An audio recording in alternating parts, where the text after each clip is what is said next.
மனிதனுக்கு காசு பணம் சேருமா அப்படின்னா, அது எப்ப சேரும் அப்படிங்கிறத இப்ப பார்க்கலாம்.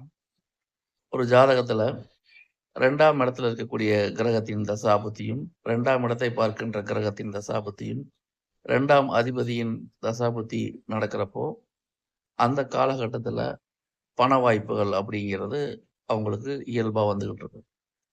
இதுல 2ஆம் பாவம் எந்த வகையிலும் பாதிக்கப்படக்கூடாது. 2ஆம் பாவாதிபதியும் எந்த வகையிலும் பாதிக்கப்படக்கூடாது.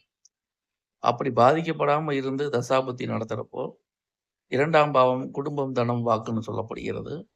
அதுல குடும்பத்துக்கு உண்டான பண வரவு அப்படிங்கிறது அந்த காலகட்டத்துல வரும். எல்லாத்துக்கும் இப்படியே நடக்குமான்னு கேட்டா, குடும்பத்துல புதிய உறுப்பினர்கள் வருகையை சொல்வது 2ஆம் பாவம் தான். அப்ப திருமணம் ஆகாதவர்களுக்கு குடும்பத்தில் புதிய உறவான மனைவி வர்றதுங்கிறது அந்த காலகட்டத்துல நடக்கும். இவை முழுக்க முழுக்க பொதுவான தகவல்கள்.